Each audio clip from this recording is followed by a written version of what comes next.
ሰላም እንድትቆያችሁ የዓለማችን ሁለት ውድ ክለቦች ይፋ ተደርጓል።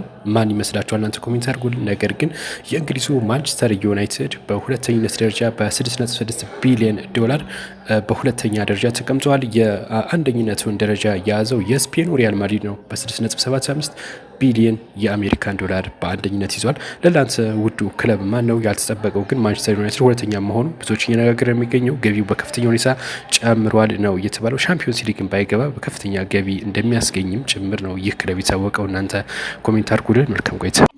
ታዋቂው ቲክታከር ዴይለን ፔጅ አሁን የሚገኘው በሀረር ነው። በዛም እንግዲህ በርካታ ትዕይንቶች እያደረገ ነው የሚገኘው። በተለይ በሀረር እጅግ ተጠባቂውና ብዙዎች የሚያደንቁት በምሽት ጅቦችን መመገብ ነው እና እሱንም እያደረገ የሚገኘው እንደምትመለከቱት እና እንግዲህ አድናቆትም እየተቸረ የሚገኘው የሀረር ሕዝብ ለእንስሳት ያለውን ቀረቤታ ጋር እንደዚሁ ደግሞ ያለውን ሪሌሽን በስፋት ተመልክቶ አድናቆት እየሰጠ እንደሆነ መረጃዎች ደርሰውናል።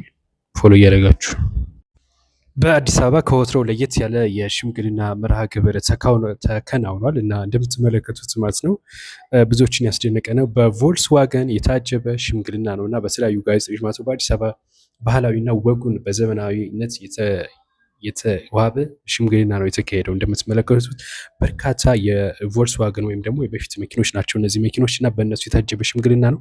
እናንተ ስለዚህ ሽምግልና ምን አላችሁ? የዕለቱ የክብር ሽማግሌዎች ያቀረቡት ጠንከር ያለ ጥበብ የተሞላበት ጥያቄ በሙሽራ ቤተሰቦች ዘንድ ትልቅ አድናቆትን እንግዲህ ተችሯቸዋል ነው የተባለው። ብዙዎች ያልጠበቁት ነው በዚህ ስነስርዓት እና እናንተ በዚህ ጉዳይ ምን አሰባላችሁ? ሀሳብ አስተያየታችሁ አስቀምጡልን። እንደ ቪኤት ምናምን መኪና ሳይሆን በድሮዎቹ መኪናዎች መታጀቡ ብዙዎች ግርምት ሰጥተውታል። ሀሳብ አስተያየት ካለ አስቀምጡ።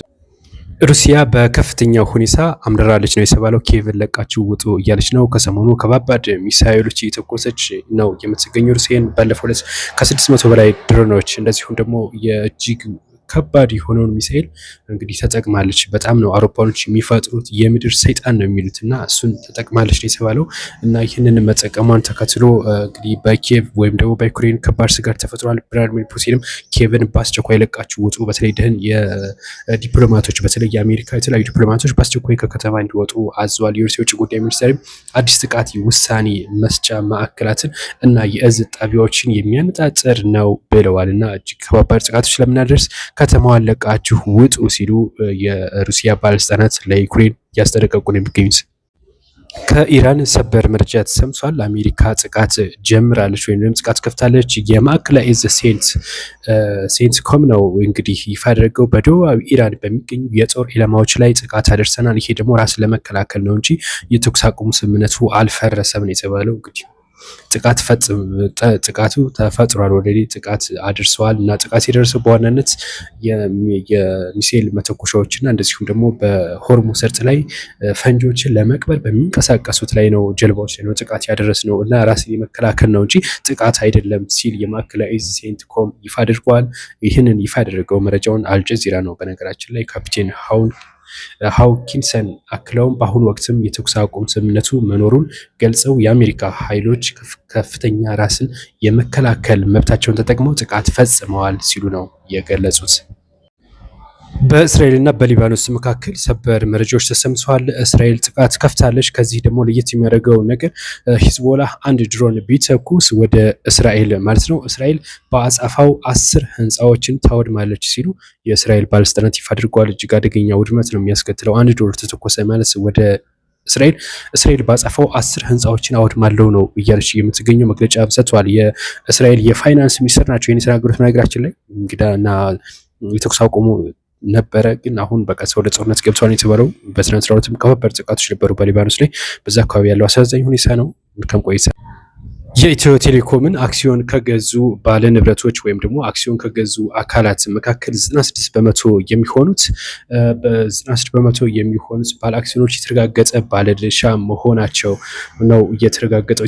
ኢትዮ ቴሌኮም ነው ይህንን መረጃ ይፋ ያደረገው። ኢትዮ ቴሌኮም በይፋ በአክሲዮን ማህበር እንግዲህ አክሲዮን መሸጥ መጀመሩ ይታወቃል ባለፉት ዓመታት ማለት ነው እና አሁን መግለጫውን እየሰጠ ነው የሚገኘው። 96 በመቶ ባለ ንብረት ሆነዋል ሲል የገለጸው አክሲዮኑ በኢትዮ ቴሌኮም በኩል የመደልደል እና እንደዚሁም ደግሞ የማጽደቅ ስራ ተሰርቷል። በቀጣይም የተደለደለው አክሲዮን በካፒታል ገበያ ባለስልጣን መጽደቅ ነበረበት፣ አጽድቀናል ነው ያሉት እንግዲህ ኢትዮ ቴሌኮም ዋና ስራ አስኪያጅ ማለት ነው። አጠቃላይ አክሲዮን የገዙት ወደ 47000 377 ኢትዮጵያውያን ኢንቨስተሮች ውስጥም 45,000 ባለ አክሲዮኖች መሟላት ችሏል፣ ወይም ደግሞ ሙሉ ለሙሉ ወደ ድርጅቱ ገብተዋል ነው የተባለው።